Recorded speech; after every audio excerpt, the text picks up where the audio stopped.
Welcome everyone to today's webinar. We're thrilled to have you here and especially excited to have Sam Stern from Forrester here with us today. Just to give a brief introduction to Sam and what we're talking about today, we're going to be going over the total economic impact of experience management with Qualtrics. And all of us are aware that we live in this new world where providing great products or services is no longer enough. But the best companies provide incredible experiences for their employees and their customers. And that's what experience management is all about, managing these four core experiences of business, the product, the brand, the employee, and the customer experience. And so Qualtrics commissioned Forrester Consulting to run a study on the total economic impact of experience management with Qualtrics. And as all of you will know, underlying any investment decision is the question, what am I getting for my money? And so to answer that question, Forrester developed the total economic impact methodology, which runs a rigorous cost and benefit analysis framework that explicitly incorporates an evaluation of future technology, business flexibility, and associated risk. All of you are here because you recognize the role that technology platforms play in influencing the ways that companies operate. And technology helps provide the strategic direction and differentiation. It helps people know what their customers want, what their employees want, and an experience management platform is mission critical to any business. And that's why it's more important than ever to utilize a consistent, repeatable evaluation process to make the best decisions to get the best results. And that's where the TEI framework has come from.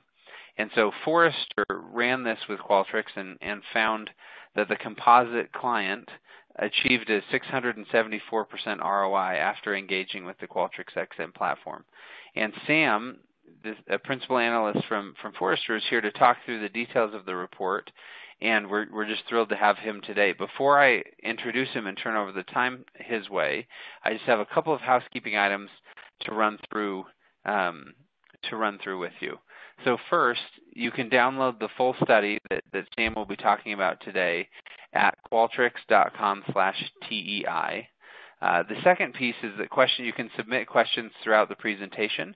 We have some Q&A time set aside at the end where Sam will answer those. If there are any that we are not able to get to, we'll respond to them after the fact. And then the third piece, this session is being recorded and will be sent around following the presentation as well, so you'll have access to all of that. Now, if I could, let me introduce Sam Stern, who is our guest speaker. He's a principal analyst at Forrester in their customer experience research practice. And his research topics include customer-centric culture, employee engagement, delivering better customer experiences, how to deploy different research techniques to create better experiences, etc. He's also the host of CXcast, which is Forrester's weekly customer experience podcast. On a personal note, I will say that I and Qualtrics generally have found incredible benefit from Sam's insights, from his reports, etc., and so we are just thrilled to have him here with us today. And so, Sam, with that, let me turn the time over to you. Great. Thank you so much for the introduction. Appreciate it. And can you hear me okay? Sure can. Great. All right. So hi, everyone listening. I'm going to talk about the total economic impact of experience management with Qualtrics. And here's our agenda. I'll do background on the research, which will be quick. Then we'll dive into the results and talk about some of the findings, some of the data, some of the quotes and insights that we uncovered during the research, and then we'll have some recommendations based, again, on those quotes and the insights that was part of our research collection for the report, and at the end, time for your questions. Okay, so let's dive in here. Background on the research. What did we do? We interviewed 10 executives at 8 customers with experience using Qualtrics. So these were client customers of Qualtrics. We also conducted a survey that assessed similarity of the challenges and objectives of the broader marketplace with the insights from the discovery interviews, so sort of validating directionally that what we were hearing in those interviews matched what other practitioners were, what was top of mind for them, what they were thinking about. And then we also did an online survey of 100 respondents from the U.S., evaluate attitudes and feelings related to customer experience, employee experience, and market research processes. And I'll share some of that data with you as we go. So as promised, the first agenda item, very quick background on the research. So let's dive into the results and talk about what we found. So first, overview of findings. What we heard was prior to using Qualtrics, customers used a fragmented set of tools to gather data that ranged from disparate online vendors to using paper surveys. So conducting analytics required a team of analysts and statisticians who operated behind the scenes and provided reports and insights to company decision makers. So as a result of that, executives made decisions using limited information, siloed results, and data that were often obsolete. And the siloed challenge in particular, you'll see that come up again and again as I go through the slides here. And then that's sort of the before. The after using Qualtrics, organizations were using a common platform for research into customers, employees, and products.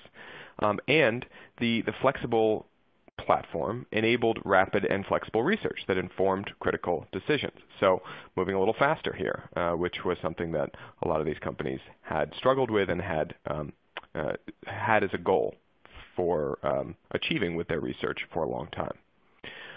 Great quote from one executive who we talked to who told us about his use of Qualtrics. It's not the decisions on products that you build, it's decisions on the products that you don't build that is important. And that to them was representing a lot of avoided costs and avoided time, and that was a big deal. Okay, so let's dive into some of the benefits that came out of our analysis and the estimates, and these are people with much larger brains than mine who did this analysis and the number crunching and have been doing it for many years. What they found was 3-year benefits here, experience benefits of more than $1.1 million, against costs of $148,589 for a net present value of more than $1 million, and back to the title of the talk today, the ROI of 674% with a payback on the initial investment that happened in the first month. And I want to make an appropriate caveat here that this was a composite of the companies that we studied in detail. So your mileage may vary a little bit from this. For example, if for larger companies or with more comprehensive implementation of Qualtrics, costs might be a little higher, but then again, benefits might be higher as well. So want to stress that this is not an exact number that every company should expect to realize, but that this was representative of the companies that we studied in detail for this research. Okay, so teasing out some of the benefits, how do we arrive at that overall number of $1.1 million?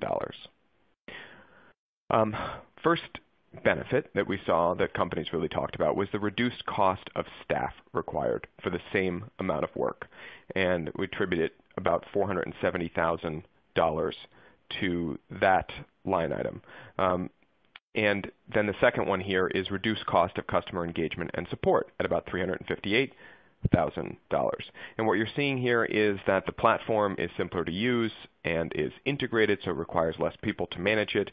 And companies were better able to sort of predict likely trends in call center volume and in service of customers and make sort of balanced trade-offs between solving problems or staffing appropriately to support problems that they might have created in their experience.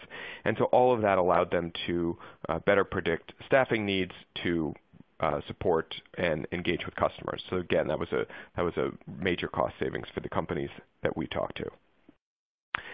Then additionally, companies highlighted avoided costs of delivering inferior products to market, which was implied by that quote I shared earlier. This was about $200,000. And avoided costs of previously purchased tools, a little over $100,000. And here, that consolidation onto the single platform allowed companies to save money on some of the tools they had been using in the past. And then there were some unquantified benefits that came up in our conversations. First, that respondents told us in the interviews we heard that the data really created a culture of accountability. It was easier to track who was responsible for ups and downs in the experience that they were measuring and make sure that people knew what the data meant and who owned responsibility for different parts of the experience. And related to that, it made it easier to understand a customer's entire journey with the firm. You could see across all of the touch points, all of the teams, departments involved with delivering that journey and have more of that end-to-end view. And third, not to be ignored by any means, it increased the reputation of the customer experience team. Suddenly they were able to be more of a partner, a trusted partner, more proactive, sharing data more quickly to better inform decision making, and elevated their status in organizations. And I will tell you, outside of this research and my conversations with Forrester's clients, that these are real areas of need at many companies. Okay, so that was sort of the overview of the benefits and where the benefits derived from. Here are some of the themes from the survey, some of the things that we heard, and I'll share some of the data as well around these questions. First, respondents feel like they're reactive rather than proactive.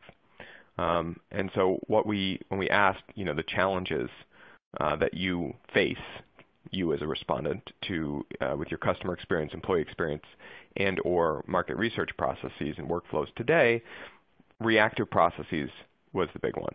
Also, though, organizational silos are really sort of making it difficult to connect their disparate sets of data and to use that data to make timely insights. So this came up as sort of the two big things that these respondents and their companies were facing. Second theme, companies really struggled with siloed data. They lacked a consolidated view with all relevant components of the experience captured. Relevant components, think of things like emotions, like sentiments, like some of the operational data that might inform you about what had happened.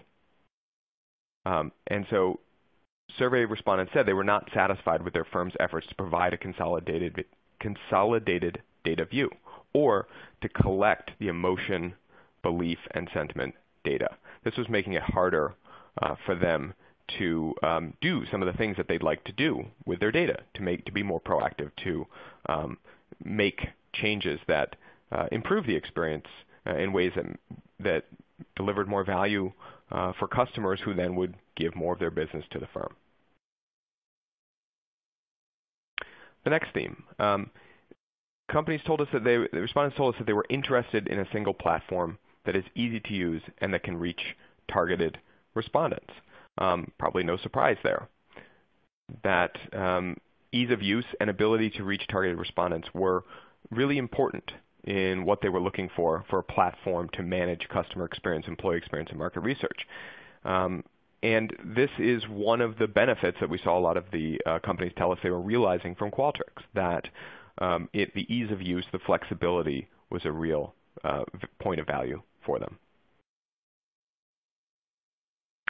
Another theme, respondents want to better understand the impact of engaged employees on customer loyalty, really understand that relationship, the dynamic between the two.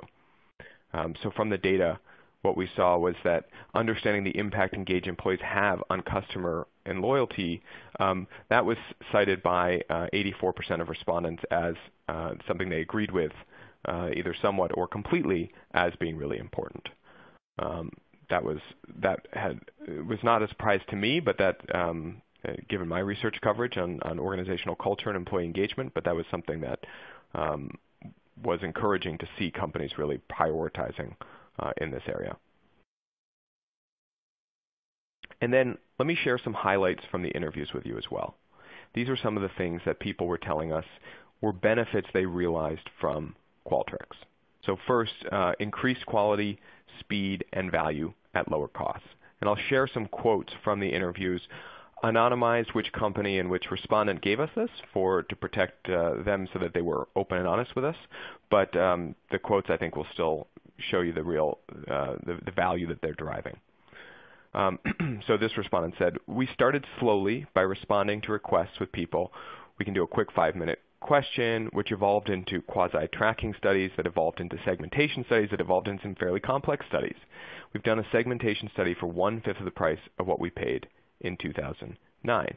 So you can see sort of their iteration of getting progressively more complex and how they use the tool, and in the bargain as well, saving a lot of money through the tool. Second highlight from the interviews, that they're able to provide accurate, timely, and actionable data. So Qualtrics provided a digital platform that gave us data that was timely and digestible, and that we could feed into various systems. We could get data out to people on the front lines. In other words, we could get data to the people who could use it and needed it and could proactively apply it. This was a real benefit mentioned by this respondent. Third, reduced training time for employees. So the quote here, Qualtrics allowed us to streamline and use one single survey platform, which makes it a whole lot easier.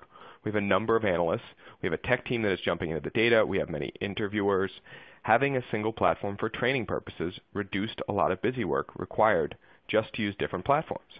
And this is a prosaic, mundane sort of insight here, but reality, right? If you're only training on one platform, that's a lot less training expertise you have to have in-house as well. The next highlight from the interview, it improved the quality of decision making. So this respondent said, when our system is inundated or functionality isn't working as anticipated, we have a feedback loop that shows what is happening to customer experience and how it's driving a huge number of calls to our contact centers, which increases staffing requirements. We can show the cost of overtime for call center staff in contrast to the cost of fixing the root problem. Having data simplifies making such decisions because it fuels compelling financial decisions. So I love the insight in this quote. They're really highlighting the fact that the data allowed them to make a better informed decision, trade-off between solving that root cause of the customer problem or being reactive, which is fine if it's an acute problem that a lot of customers are complaining about, but staffing appropriately to solve that in a way that customers will notice and will appreciate. And the data help them do that. Next, building products that resonated with customers.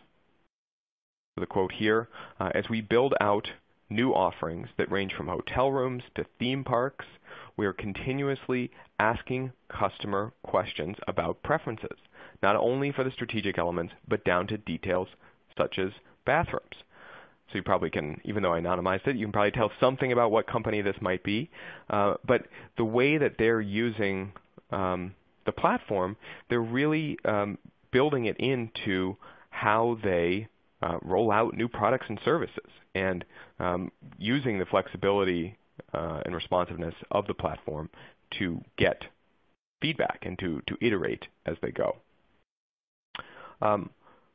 Finally, another highlight from the interviews, it allowed the respondents mentioned that it allowed them to respond more quickly to customer concerns. So long quote here, bear with me for a moment. Last year, we had a big drop in customer satisfaction for one type of interaction. It was not a subtle drop, it was a nosedive. We raised the alarm, pulled up the dashboard, looked at text analytics, and found a specific answer. We resolved the issue in 2 to 3 days. A few months later, the same problem emerged on a broader scale within the company, and we already had the answer. The net impact in our estimation was a 6 to 8 point impact on customer satisfaction. That's a big impact. And so you can see here where the sort of the multiple cycles of analyzing the data, responding to it, and having that insight and that experience for the next problem or the next example of that same problem that arises allows companies to react faster and to head off problems before they become bigger deals. Okay, so those were the results from the research. Let's talk about a few recommendations, and again, illustrated by some of the insights and quotes that the respondents shared with us, told us about how they were using Qualtrics. And first, I wanted to start with a general sentiment that one interviewee expressed. They said, "My advice to others beginning this journey is to take the time and understand the DNA of the organization. Understand the levers that motivate employees and inform executive decisions. Our first year was more like a game of snakes and ladders, and it was very painful at times. Qualtrics helped us find direction."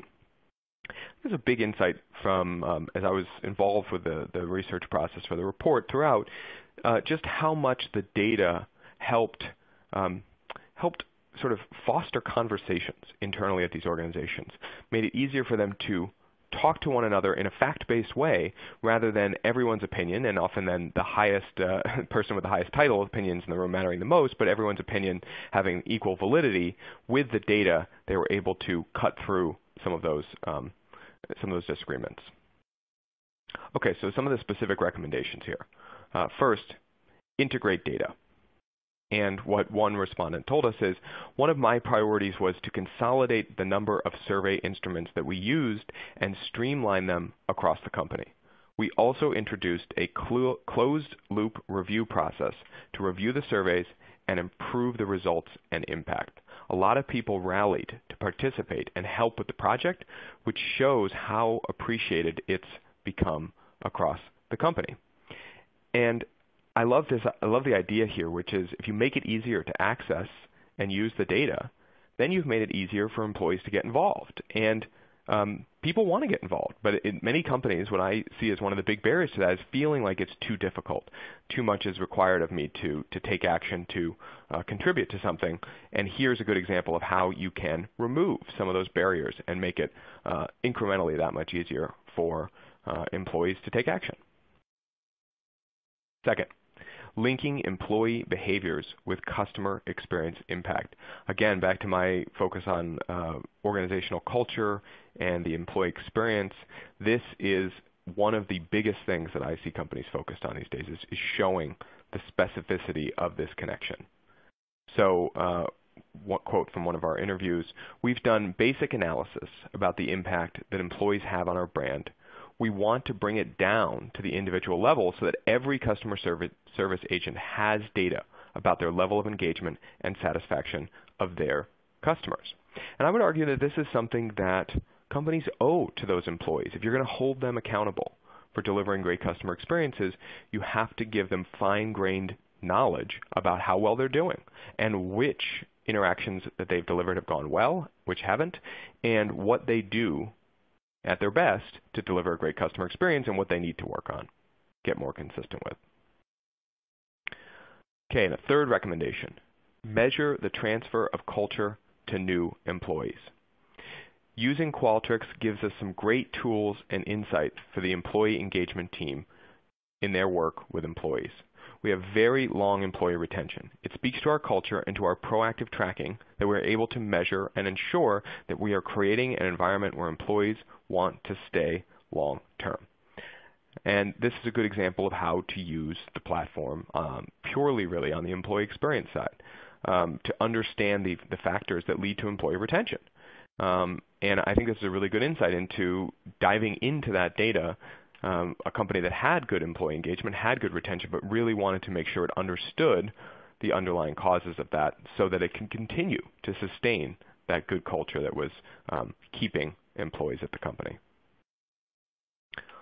So that is my quick tour through the insights in the Forrester Total Economic Impact Report on the Qualtrics platform.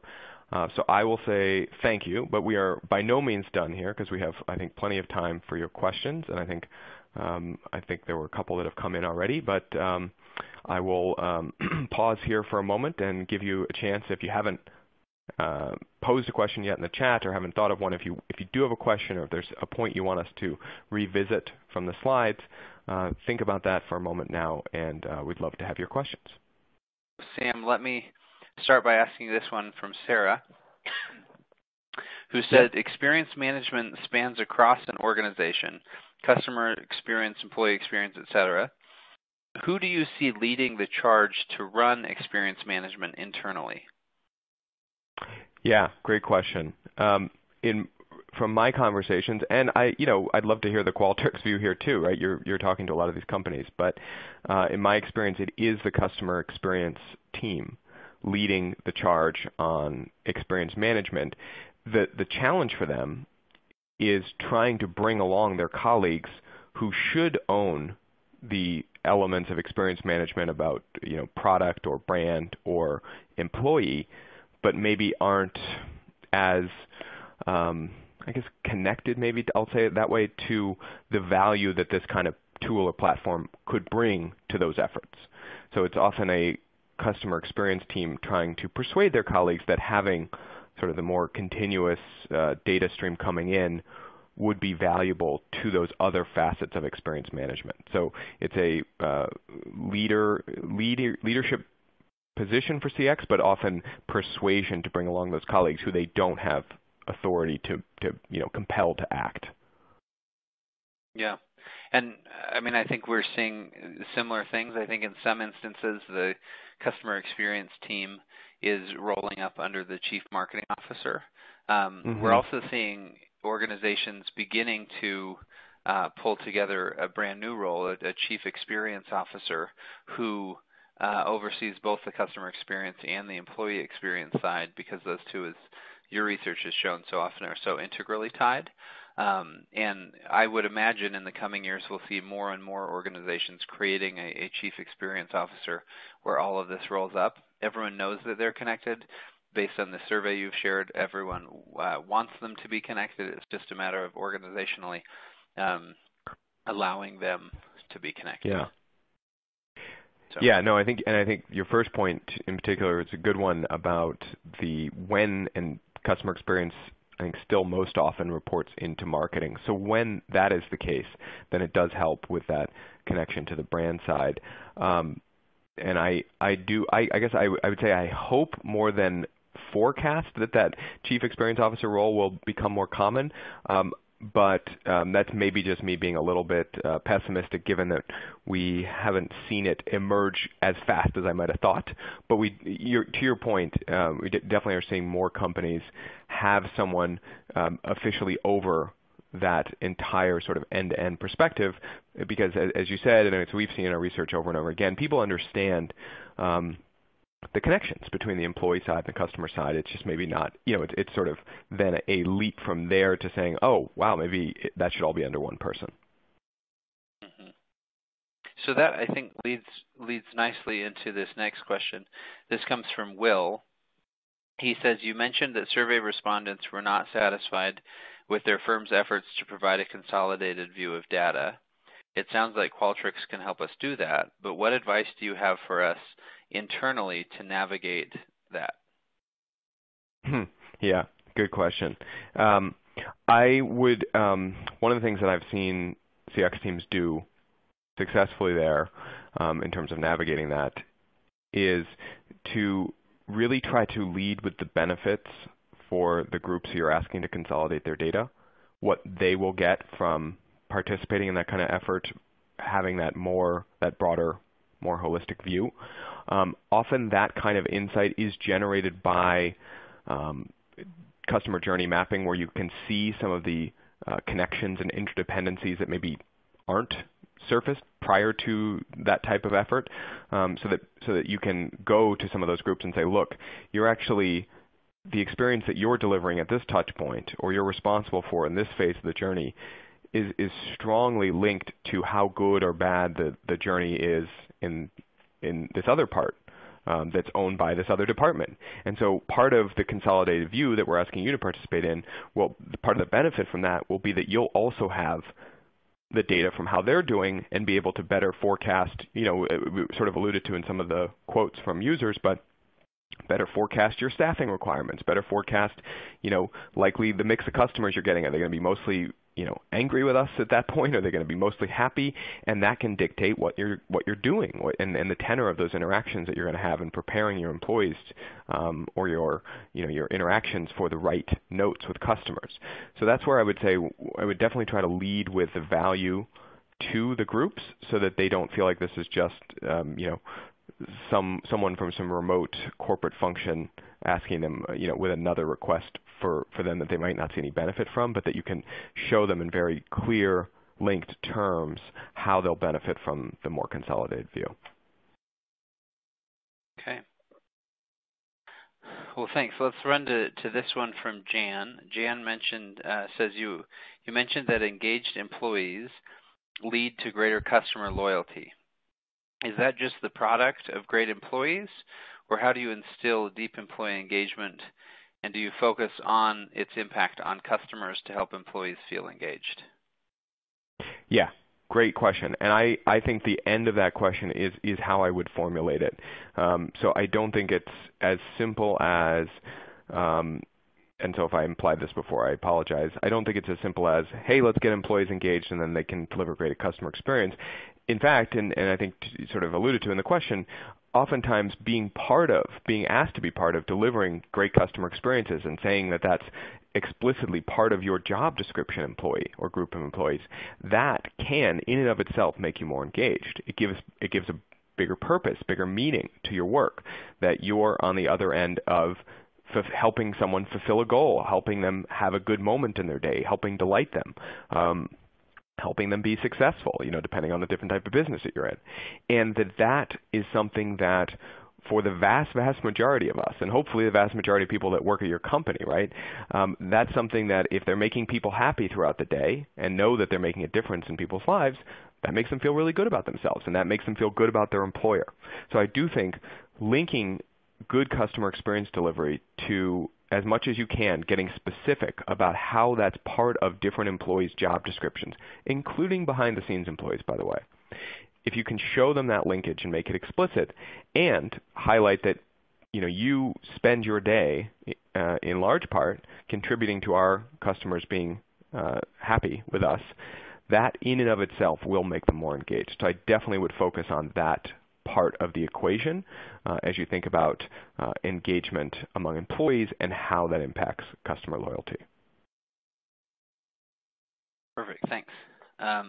This one comes in from Lance. He says there were 4 elements that went into the ROI that you've calculated. One of them was the reduced cost of customer engagement and support.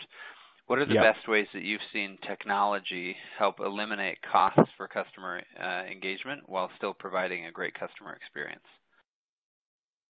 Yep, good question. So one of the things that I've seen is when there's going to be particularly high call volumes, let's say.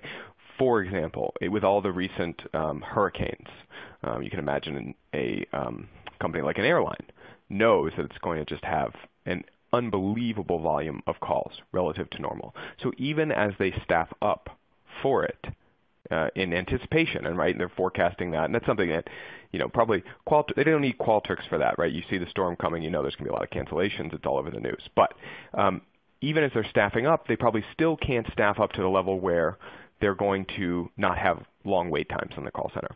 So technology, and I know for a fact that some of the airlines are doing this, now allows them to say the wait time is about 20 minutes. We could schedule a call back to you in that time frame. So if you want to hang up, customer, and not be stuck on hold listening to our terrible hold music, that technology enables us to manage our queue a little bit, manage your expectations by having the forecast, the estimate of how long it will be till we can call you back, and proactively call you back feeling like we're saving and respecting your time. So that'd be one very specific example of how technology can help reduce the costs in this area. Another one is, that's a big event-driven service change.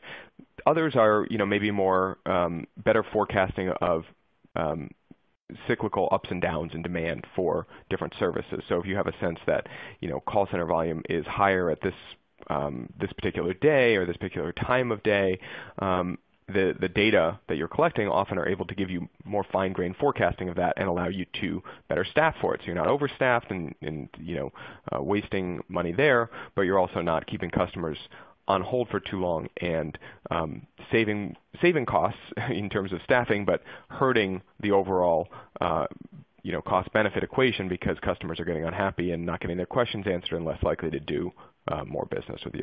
So a couple of examples there about technology's influence on that number. And I love that answer. And so much of what we see on these studies that companies run with Qualtrics or that they're running, so much of this process is an expectations situation, and it's so helpful to understand what a customer expectation is, what an employee's expectation is.